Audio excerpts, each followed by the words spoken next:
Let's start then with this next lecture on rigid body transformations. Let me do a quick recap on what we were doing before. So if you remember, for the two-dimensional case, we were defining transformations on points the following way. So we have a point in the local frame, right? And the question was, okay, so in this local frame, still this point can be expressed in terms of the global frame. So let me put it this way, right? So we have this thing here, and these are the coordinates in this global frame. And then what we did in lecture 6 was just defining how this point, right, could be defined in the global coordinate if we just apply a transformation to the point in the local frame, right? And the transformation, what we were doing on notation was just saying from which frame, in case of from the local frame to the local frame, to the global frame, right? And the discussion was just with, this is for 2D, just with x, y, theta poses, we were able to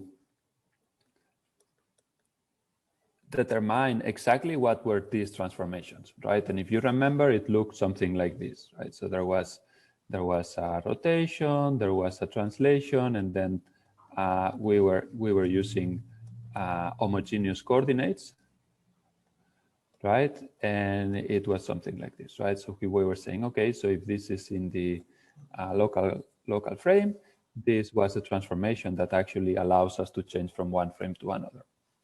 So today, it's just going to be a continuation on this, right? On this idea, but we want to expand a little more the ideas to 3D. So why is that? Because in 2D, things are very intuitive. If you remember, this depended only on a single angle, right? So it was a one-dimensional angle that was creating this 2x2 rotation matrix. So it was also very intuitive because we had like our x, y, theta coordinates, right?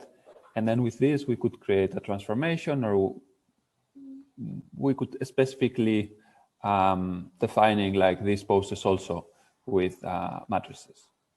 For 3D, it's not that simple, right? So for 3D, we don't have like only one parameter, only one angle that is defining what is this orientation, or not just two translations like here, right? So if you see here, this is the translation, right? So the translation that,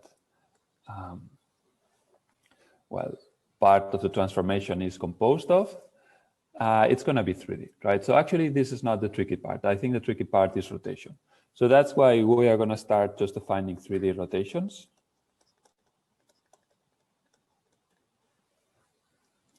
By the way, I'm going to be reading the chat. So if anyone has like any comment, any question as I'm going on the explanation, please just write it there and we will take a look. Okay? So what are these 3 rotations? We have like intuition from 2D that they are going to be orthonormal matrices, but let's define this a little more formally, right? So all these rotations, right, is what is known as the group of special orthogonal group in 3D, right? You will see later the benefits of defining things this way. And what is inside this group, right? So we have matrices that are 3 by 3. Right, so let me just put it this way, right? So these are all matrices that are 3 by 3. From all these matrices, the only ones that we are interested in are orthonormal matrices, right? So what is this? Well, the first property of the orthonormal matrices is that you have one of these matrices, you multiply by its transpose, and then you get the identity, right? So remember that this was also useful for us to calculate inverse and for doing many things. So this is just initial property, right, that we are looking for about these matrices. And I'm sure that if you have done other courses related to linear algebra, there's going to be like this topic appears like in many other topics, right? So this is a constant. But still, for us, It's interesting because they are defining rotations. Okay, and what is the second property? Because this is just part of it. With this, we'll have like transformations that might not be corresponding to, rotations. The second property is that the determinant of this should be 1. Unitary matrix.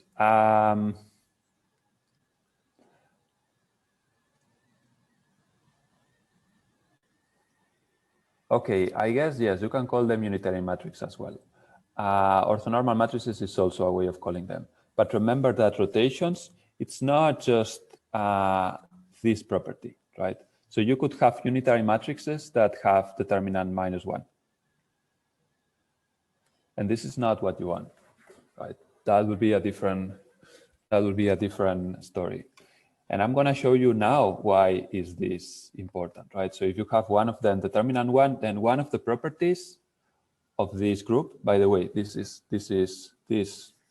all these matrices, right? It's infinite of them. They conform a group, right? So this is basically the group, special orthogonal group, as I said. And very quickly, the most important or the most interesting property about this is closure, right? So you have 2 rotation matrices, right? They belong to special orthogonal group, fine. And then this property, what it says is by the matrix multiplication.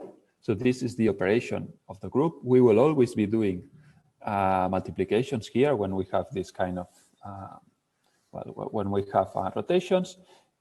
This also belongs to the group, right? And this makes sense, right? So we were defining before, like, there's post composition, so you could be going from one frame to the other, or just taking several different transformations and at the end get an equivalent transformation, right? So that was the intuition that we had. But formally, the property of this is that all these elements, right, belong to the group, and this post composition or rotation composition, in this case, this is just a property of the group, right? So any of this multiplication between elements still stays in the group, right? So, okay, probably on the intuition we know about this, but this is also going to be, I think, yes, very useful. Okay, so this is for rotations. Let's now define rigid body transformations.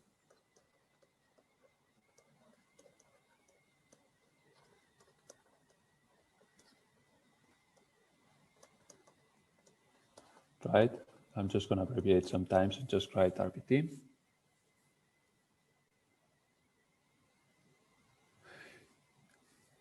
Okay, yes, so how is this group defined?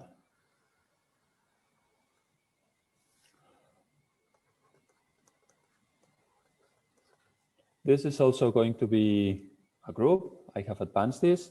Another way of, calling this is not rigid body transformations in 3D, but this is also called the special Euclidean group, right? And it has the following structure, right? So T is a 4x4 matrix, right?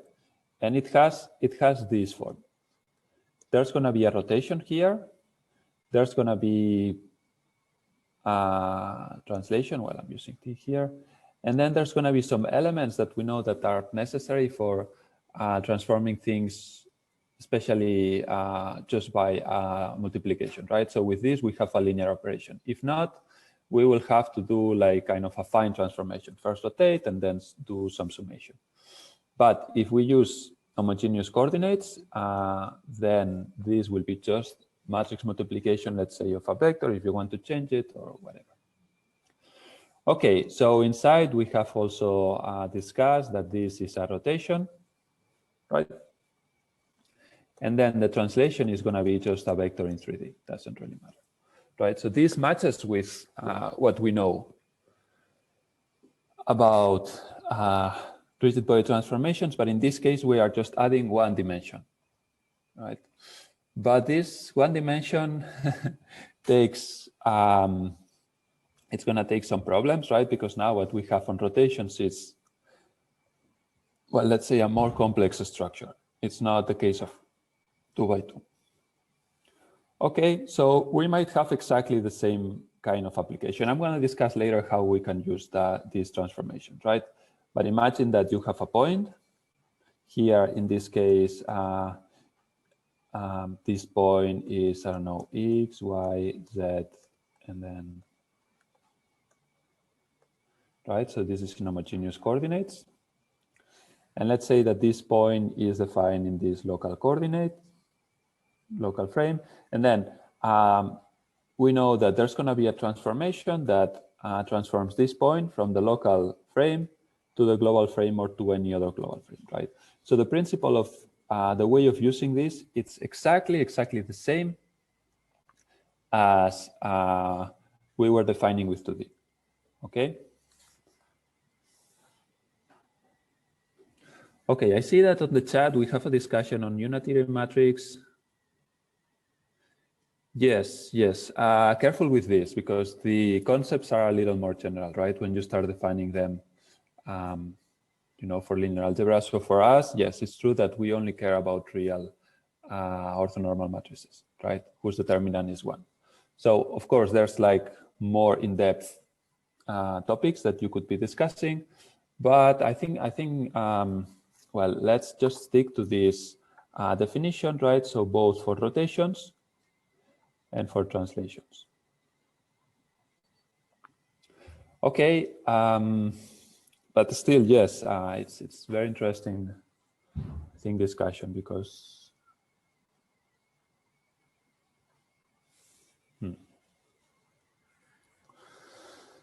okay, maybe we can open a discussion in Canvas if anyone wants to go like deeper on the topic, and maybe we can answer like more properly questions.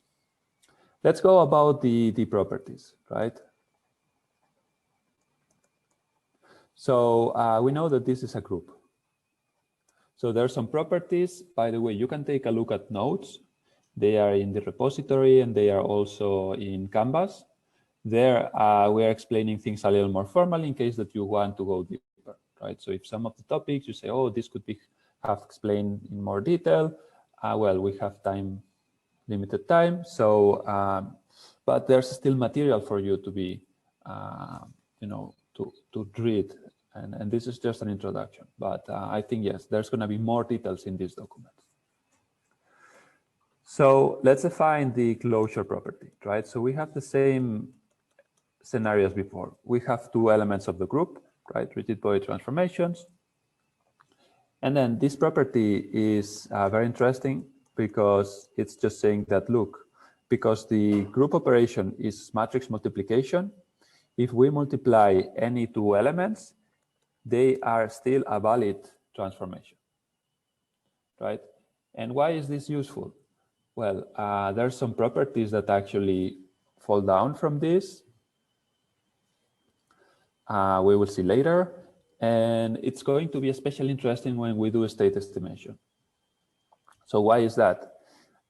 Because imagine that you have a little increment of what is going to be your update on your pose, right? Whatever operation you do, you want to make sure that the new state estimation that you have is still inside the group, right? So this property actually, it's not going to, it's adding more structure. It's not making our lives more complicated. In fact, it's just simplifying parts of the process. So although there's a little more structure here, we have 4x4 matrices and so on, this later will pay off, right? There's another interesting property, right? So that the same was true for rotations, but there's the, well, basically the identity which plays the well, 1 element. And in this case, we know that if we multiply the identity by any other matrix, we have exactly the same thing, right? So what is the name of this? I forgot. Yes, the identity element, right? Basically, the same as with matrices. It's the same. Okay, we have a question. What is the name of this propagation after the arrow? Group. Group, of SE3. Let me write it. Yes. All these properties, like closure, identity element, we have inverse element as well, are just defined in general for all groups, right? But in our case, it's going to be like, well, just defining properties that maybe some of them are going to be useful later.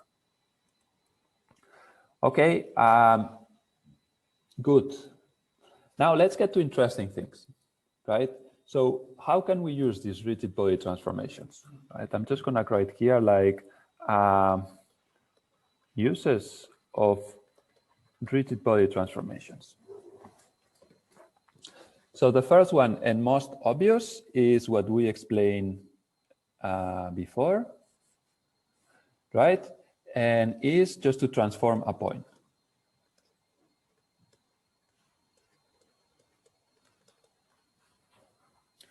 Okay, so remember we have this problem. We have like a point in a local frame. Here I'm just writing points, but remember that these are homogeneous coordinates. If not, this doesn't work. And then, well, basically we can transform this point into a global coordinate, right? So this has not changed. This, by the way, this is very useful, and this is probably the usage. The most common usage for rigid body transformation, right? So you have a point cloud. You want to change the frame. You just transform all points, right? So still, there's other uses of this, and they are also useful, right? And we can also transform frames.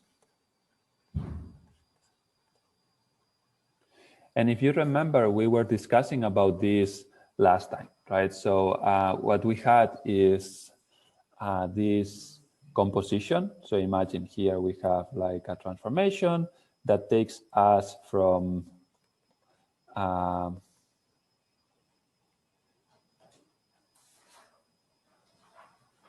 okay.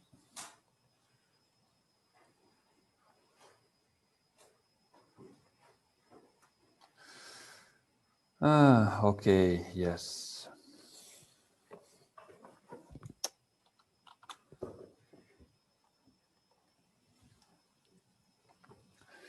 And then there's like two other transformations.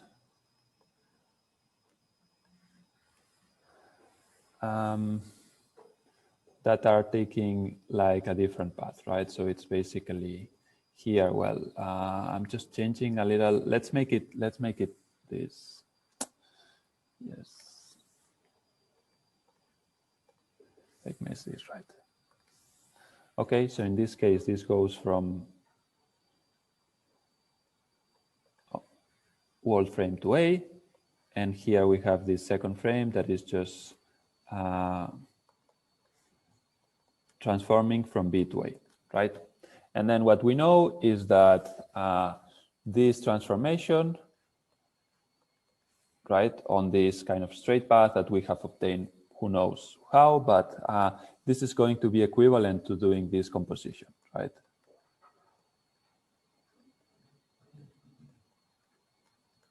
And remember that just a mnemotechnic way of doing things more easy is that if we define things this way with this superscript and subscript on the left and right, then we know that the result is going to be whatever is on the left corner. So the same is for transforming points here, right? But for transformations, it's the same, right? So we can make sure that the transformation is correct just by looking at the superscripts, right? So if everything is well and you follow this kind of rule, then you are going to have less mistakes. Okay, and there's a third usage, which I think this is what I'm more interested on, because it's not just about transforming points and frames, but it's also defining 3D poses, right? So how this could be? Let's give an example because, okay, now so far what we have is like frames and we are transforming points or transforming frames, but how is that possible? Let me plot an object. Okay, in this case, yes, so we are, oh, okay, actually I have colors, so I can be a little more. Okay, so we have this little boat.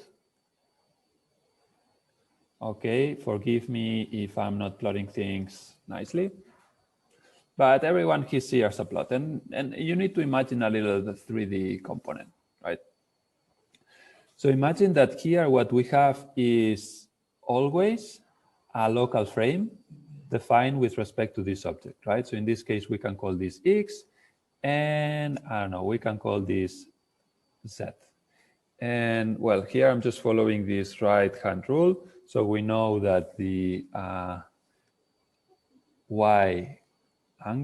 y-axis should be in this direction, right? So it's basically like going like this. Okay, so we have this. This is a frame, local frame. Here, if you see a point, like, I don't know, you see like something here, so you could be defining this point with respect to this frame, right, locally. But it doesn't really matter, right? So what matters now is that always in our local frame, X is pointing in the direction of, well, I don't know how it's called, but on this boat, just direction of movement, let's say. You can define it as you want, right? And then the z-axis is looking up, right? And then the y-axis is just looking to the left. So we have defined our frames. So this, in this local frame, it's always constant. It doesn't matter how much we move. But now imagine that there's a global frame here. I don't know, center of the earth, whatever you want. It doesn't really matter.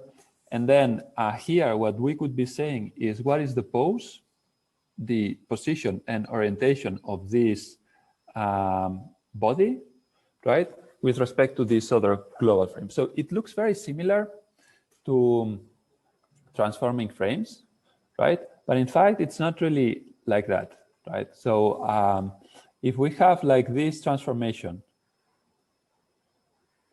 in the global, I mean, if we have this transformation, then we could be knowing exactly what is this orientation. If you want, for the two-dimensional case, what we knew is that there was an angle, right? So there was like an angle theta. Now, in this case, it's going to be a 3D angle, right? We will discuss later what is the structure of this. So far, the only thing we know is that there's going to be a rotation matrix there. And the same goes for translation, right? So for translation, there's going to be, well,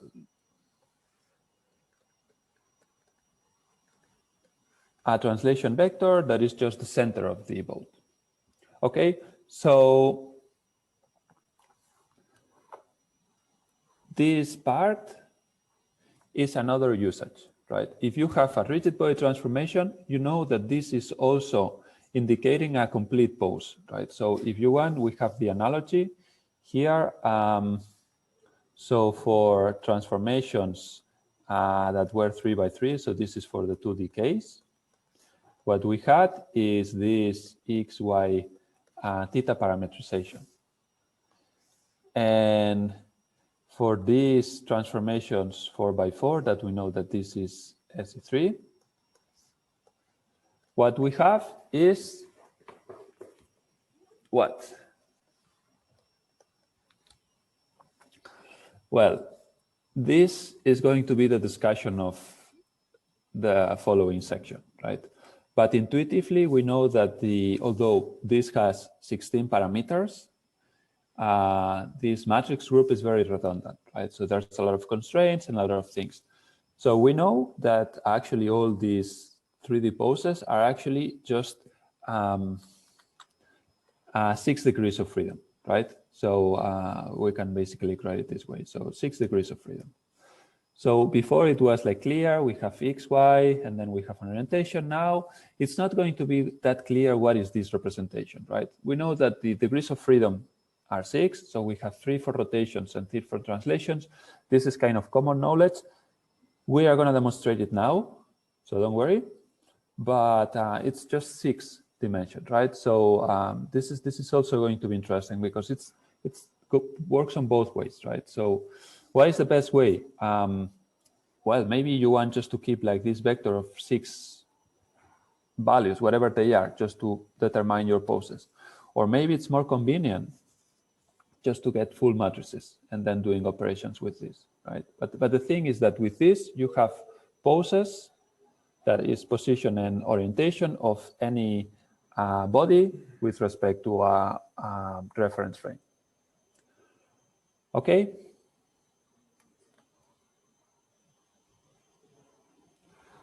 Okay, we will practice later a little on seeing all these transformations in action, right? But I want you now to, well, get like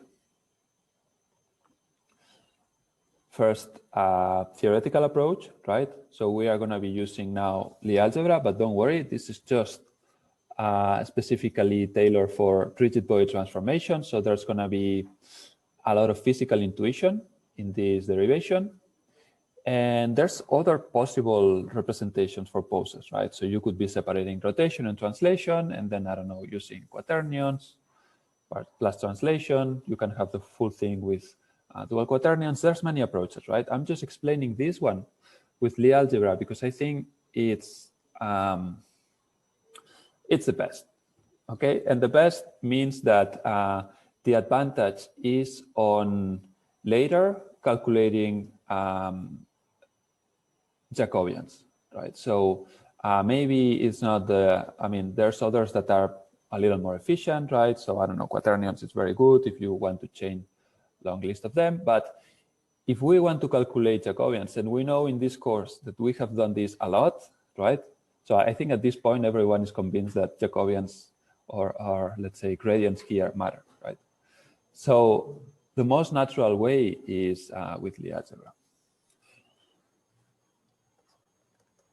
So then let me proceed. Again, this is more intuition introduction, so I'm not going to be talking about the algebra in general because this is not really of our interest. Algebra for rotations.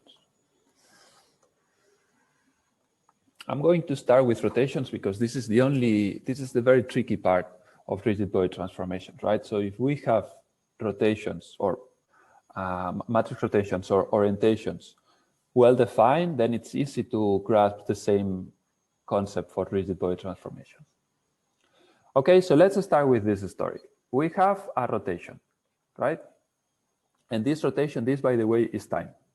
So before, when I was using t, let's say that I should be using a volt t, right? But this is just time.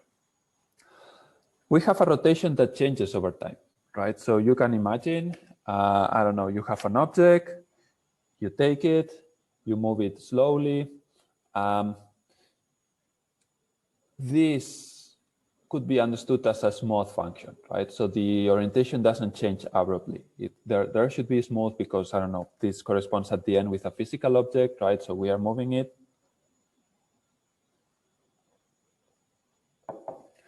Yes, and then small changes over time, all of them represent a valid orientation, right? So imagine here, I'm going to use the same thing with my pen.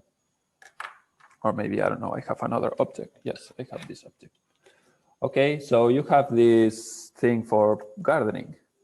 So if you start moving this slowly from one side to the other, the intuition is that this thing is smooth, okay? So all of them, all these intermediate, and this, by the way, it's time continuous. So you have as many orientations as you have.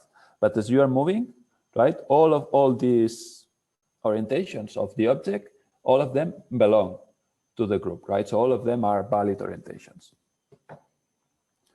Okay, so in other words, if we have this trajectory, right? And we differentiate with respect to time, we should be getting something smooth, right? Something that doesn't change too much over time. There's no discontinuities. And a way of explaining it, it's just saying, and this is an assumption, right? I'm going to start with this assumption, but the proper derivation does not assume this. So for now, you have to trust me that this derivative, right, like it's kind of saying like how much the object is changing over time. It's just the product of some matrix that we don't know what it is and the rotation, right? The current rotation at time t, right? And we know that we have some constraints, right? And the main constraint, what is this?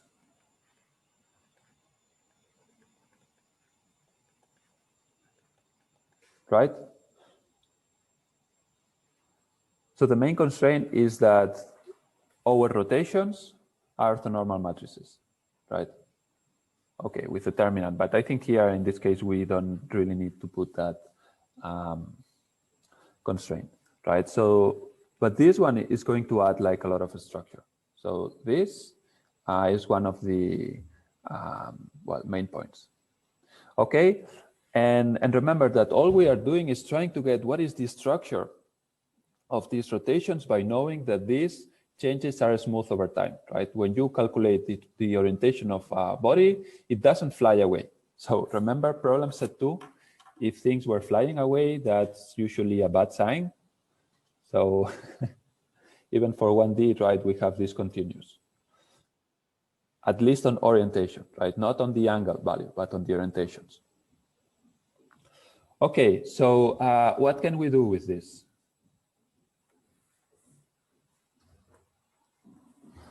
Well, basically what we can do is, and this is,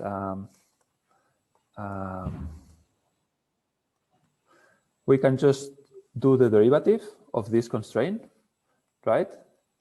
And we know that this is the derivative of the identity, right? So I'm just putting here like in each of the sides. So what I'm doing is just deriving like both sides, right? So adding like this differential, right? So this is still an identity. This is still equality, right? This still holds. And what is the interesting thing about this? That if we do differentiation about this, so just following standard product rule, right? So we have the derivative of the first multiplied by the second plus the first multiplied by the derivative of the second, right? And then we have the derivative of the identity, which is 0. Okay? And now I'm just going to plug in this assumption that we have from here, right? And it's going to look like this.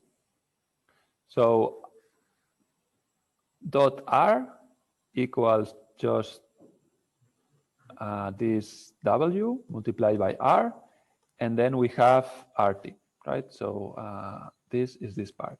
And then what we have on this side is exactly the same. Well, if you want, I can go a little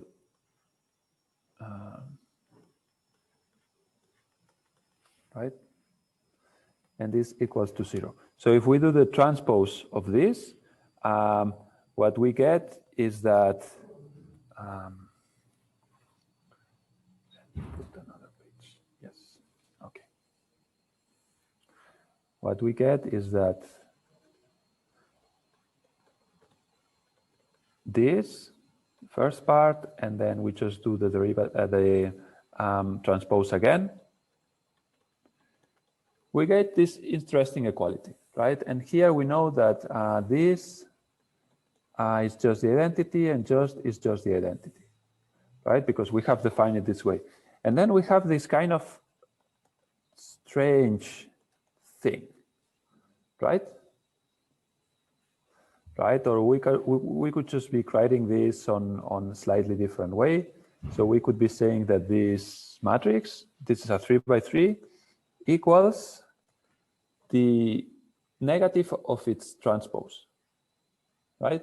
And this is kind of amazing because from a 3D, we have defined that there's going to be a smooth part right here that has like some structure, and the structure is a skew symmetric matrix, right? So I'm going to try it like in a moment what this is, like what are these, but we will see that the degrees of freedom of these skew symmetric matrices is not that high. In fact, it's just 3, right? So there's only 3 degrees of freedom for 3 by 3 matrices. Okay. So with this, basically what we are doing is trying to understand a little better what is the inner structure just by making the assumption that rotations over time should be smooth. There's no big changes, right? So things are smooth. So with this, there's some structure on these rotations that are going to appear. And this is what we are going to be using to calculate this minimal representation of an angle in 3D, right? So skew symmetric. Okay, so these skew symmetric matrices look like this. What is an interesting property of this? So the diagonal must be 0. So imagine a matrix, right? Like 1, 2, I don't know. Okay, doesn't really matter. You do the transpose and inverse, and it's going to look like this.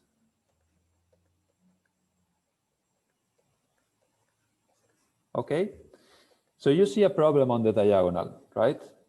Every time that you have an element here, you're just going to transpose, but actually you don't transpose elements in the diagonal, so they are going to stay the same. So what is the only number whose value is equal to its negative? 0, right? Yes. Yes? No?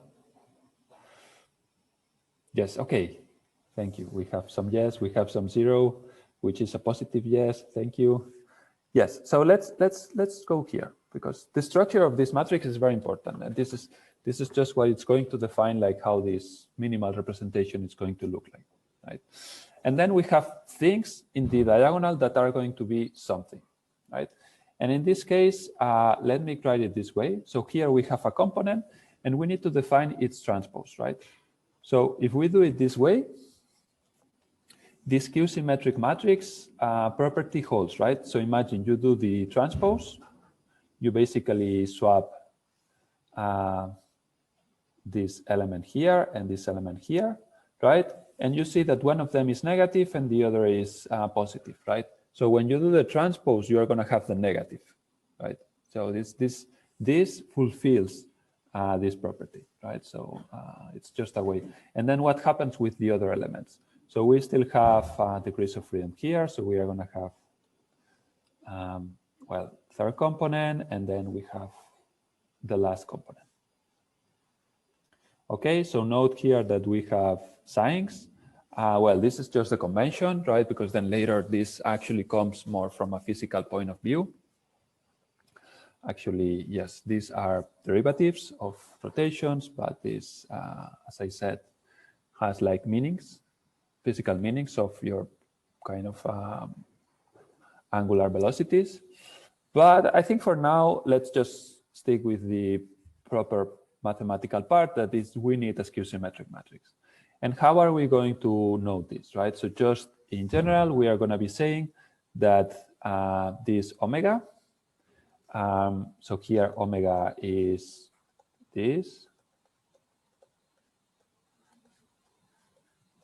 right? This operator is the hat operator. So when you get a vector, a 3D vector, then the hat operator, the only thing it's doing is arranging elements such that you have a skew symmetric matrix, right? So probably you have seen this when you were doing vector products, right? So sometimes a way of, you know, instead of doing vectorial product of two vectors, you sometimes just use this matricial form, right? So, well, this is used in other places, but in this case, we know that this is this derivative with respect to rotations is if you were moving them, right? So slowly but smoothly. Okay, any question, comment up to here?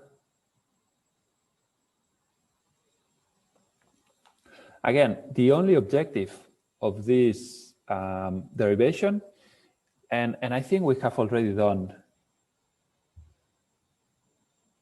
Shall we derive W?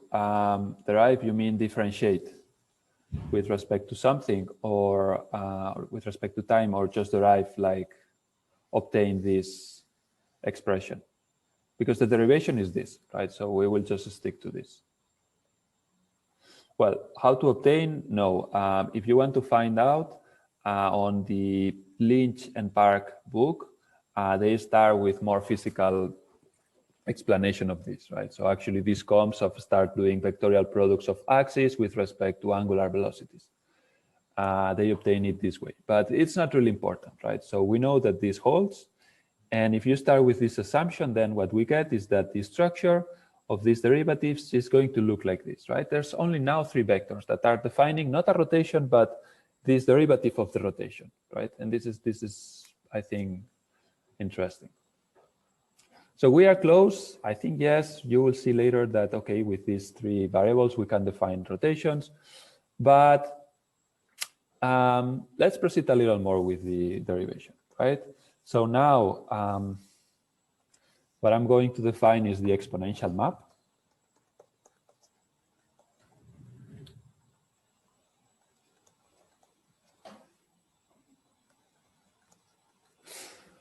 Why? Because if we want to solve the differential equation, we know that it's going to look something like this. And now forget about that this is a matrix, right? We have the exponent, right? That is going to be multiplying this skew symmetric matrix multiplied by time. And then here what we have is the first instant of time that we are doing, we were evaluating, right? So if you want, this is our initial condition. So we know that this is true for scalars, for vectors, and well, mostly for scalars, right? So the solution of this differential equation here, this is very standard. It's just an exponent, right? What is our problem? That now we don't have scalars. What we have is matrices, right? So we cannot really use the exponent of a matrix directly, right? That's not really possible. So this is going to be an issue. What is another issue of here, right? That we have a component of time, and for now we haven't really defined time, right? So we know that things change, but we might not have like these trajectories, right? So maybe time is not well defined. So another way is, okay, so we know that this is this differential form. We want to obtain like what is going to be the next rotation. And this is just, for integration of the differential equation. So what is this time? So then some people say, and this is more like convention, right? That let's say that time is 0, right? So you start at time 0, initial time 0, and then this time of integration is just going to be 1, the unity, right? And with this, what we can do is define a new variable. Now, the dimensions of this, if you think about it, this is the derivative, right? So what we have is radians or angles divided by second, right? So this was not really good for us, right? What we want is a way of defining rotation, right? So we could be doing this, just doing this standard and integration, assuming that we have constant omegas, right? So this is another assumption, but I think for this derivation, this is what we do. And then we evaluate things at 1, right? So the only thing we are doing is multiplying by 1. Effectively, this is not doing anything, okay? But it makes sense from the physical point of view. Why? Because omega has radians per second, and what we want is something that has radians, right, or angle units. So that's why we need this kind of virtual integration, but this is a trick that is going to be very useful. because that way now we forget it a little. It comes all from a physical definition, but now what we have is an angle, right? Or something with units of angles. And let's proceed with the exponent, right? So what can we do? So maybe some of you have already heard about exponential mapping, right? So this is very standard thing. So what happens when you have a matrix that you want to do the exponent is still it's possible, depends on the matrix, of course, right? So it could be from n to, n times n, like very large matrix, and then the exponent is going to be very expensive. Or it could be in our case just 3 by 3 with this particular structure, right?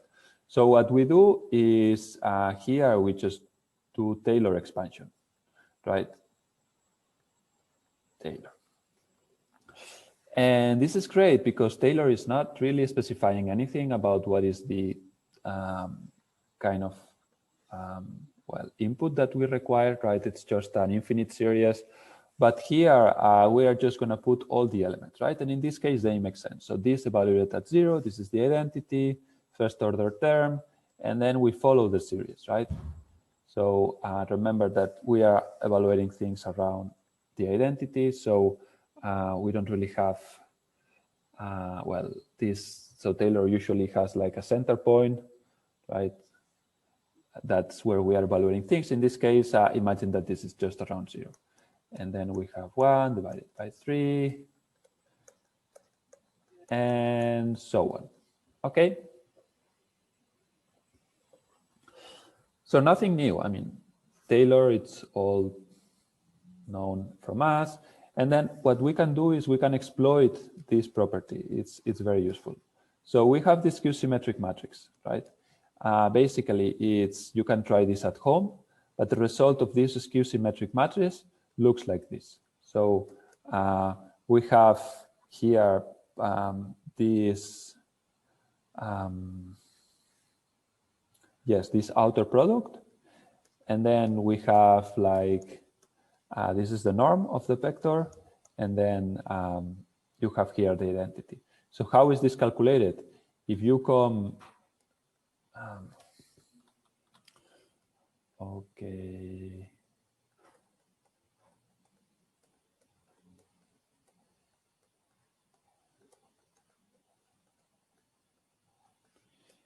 If you multiply these two things, you will see that the result is going to be something like this, right? So you have elements, pairs of elements, right?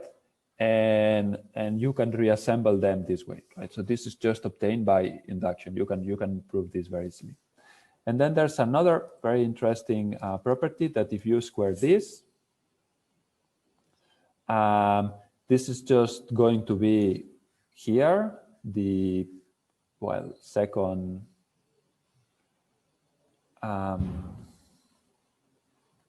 okay, let me put it this way. It's going to be a little easier. We have this, and then we have this, okay? So what is the advantage of writing it this way? So we know that actually writing things this way with the hat, it's equivalent to doing a vector product, right? So what's the vector product of a vector by itself, right? It's 0. So there's many terms that cancel out, right? So you can imagine that this term here, it's just going to be multiplied. It's going to be the vector product of something that is itself, right? So this goes away. And then the only thing we get,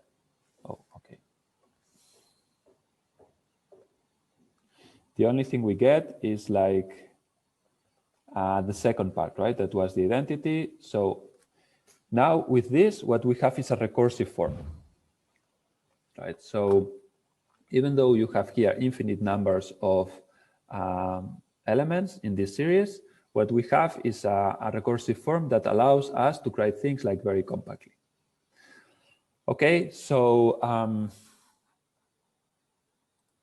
okay, yes. So this is also known as the Rodrigues formula.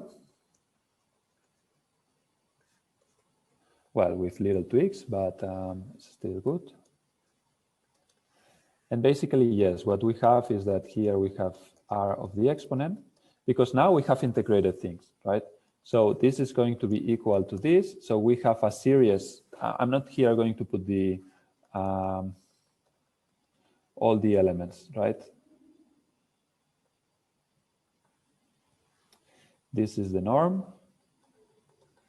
And here what we have is this. This is the skew symmetric matrix.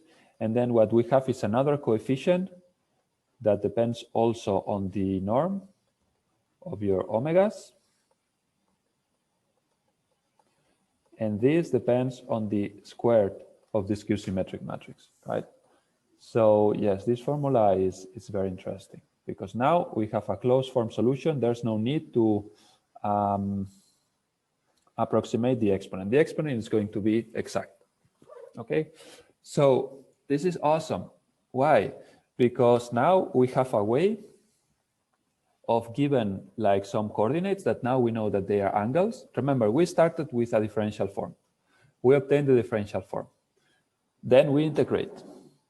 And after integrating, we get this closed form solution that is telling us that if you have an angle, a 3D angle with 3 coordinates, right? In this case, Lie coordinates, you can just apply the exponent map and then get a rotation, right? So yes, we solved this. How is the minimum representation of the orientations? We know that it was 3, right? So now we have 3 vectors. Are there other ways of obtaining these rotations? Yes, of course. So you could be using here quaternions, Euler angles, doesn't really matter, right? But with this, what we have is also another representation of rotations. And as I said, the advantage is when you calculate gradients. Okay, let me now explain or talk a little about the structure, about this. So we have the hat. Oh, no minus sign.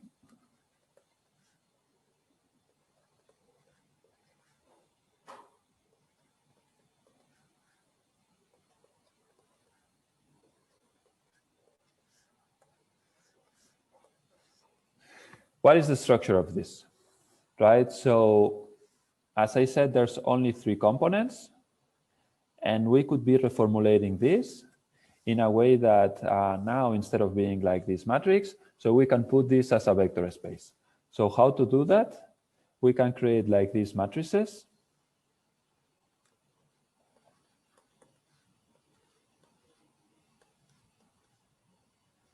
Right? This corresponds to only components with respect to θ1, right? So all of them are 0 because there's no other θ1, and the only things we have here is this -1 and 1 here. And then we just multiply by θ1, right? So this is a single value. This is the matrix. And then we could be doing the same, right? So this is also called a matrix of generators, right? So there's a matrix of generators for the second component and for the third component, right? So with this, now what we have is a well-defined vector space, right? So we have 3 coordinates, just θ1, θ2, and θ3, right? And with this, we can map directly to SE3, SO3, and yes, okay, let me put it this way. So from a 3D vector, right? Well, we have the hat operation that is mapping to this Lie algebra. I'm putting things here in, so this is not the rotation group. And the operation that allows us to calculate, okay, calculate a rotation is the exponent map, right? So the exponent, yes, this is giving us a rotation. And remember, so this is our rotation. This is the rotation group, right? So this is amazing, right? We could also be just abusing a little because at the end, what we want is, okay, we want to start here. We go here and then we go here, right? So we could be doing this just with a single step, right? And in this case, we could be defining this exponent in capital letter that is just taking us from this vector, right? And the result is an element of rotation, right? So this is kind of an abuse of notation, but still fine. Some people are using this. And then the interesting question is, okay, good, but can we go back? From any rotation, can we obtain the same way this vector, right? And the answer is yes, we can, right? So this is called the logarithm, right? So in this case, okay, let me write it. Yes.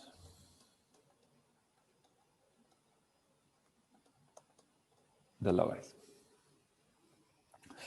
Okay, and I'm going to go very briefly on this, right? So the logarithm is just taking any rotation, right? And it's going to be giving us a vector, right? And you can imagine that there's a little problem, right? So same as happened with angles, right? So this is for 1D angles. We have here that any angle is still an angle, right? If you do a summation of multiples of 2 pi, right?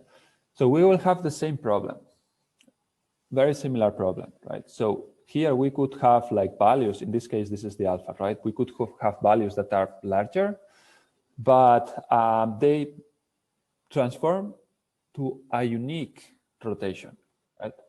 And then multiple of these rotations, I mean, multiple of these angles could be pointing to the same rotation, right? So it's going to be something similar. So there's going to be some trouble, but not that much, right? Because as long as we always calculate the exponent and the logarithm, then things are going to be fine. Okay, the same thing could be applied to rigid body transformations. I'm not going to put here the derivations, but you should be getting the idea, right? That there's going to be also like an exponent that we do, right? And then there's going to be, right? So let me put it this way. There's an exponent that, okay, for S3, right? There's an exponent. Okay, let me erase this.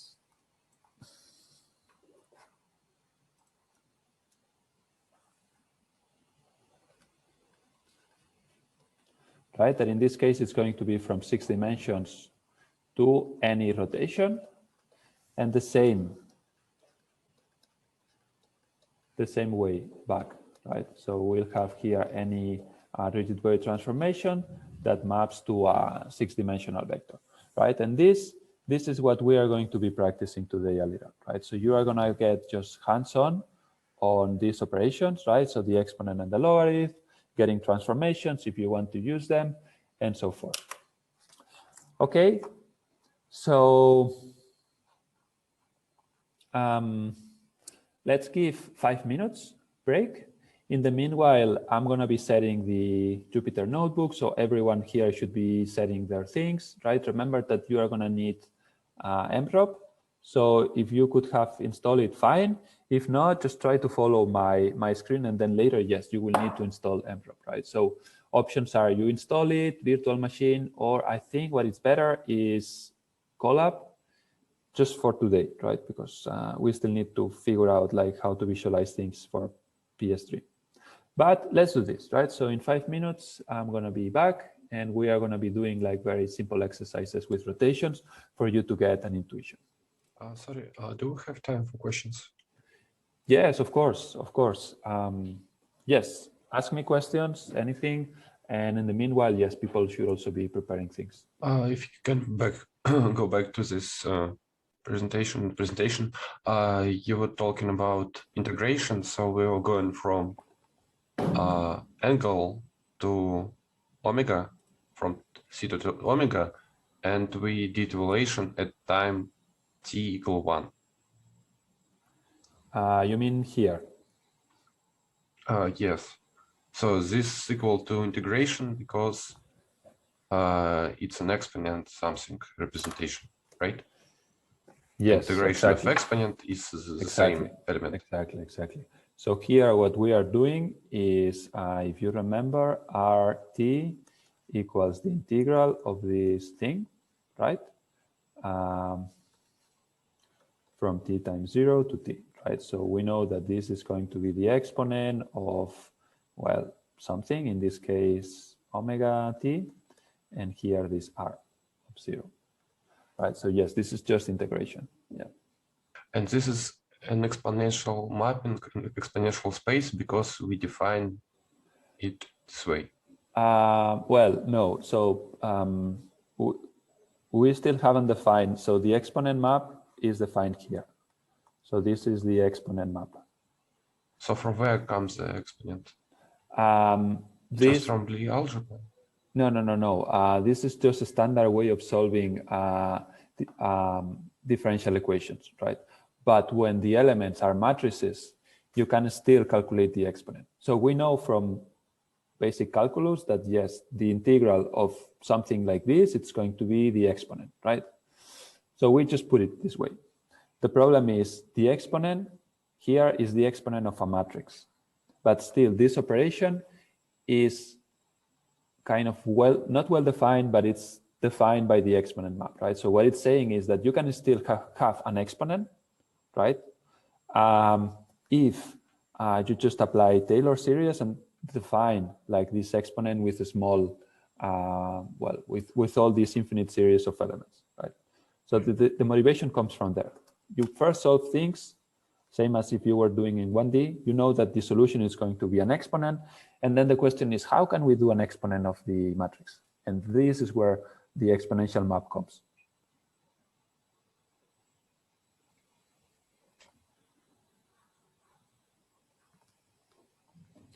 Yes, no, what you don't see, or what do you think it's not so clear? Just what you have written in red, it's not so clear on the right. So from This. integration of derivative, we get the exponent.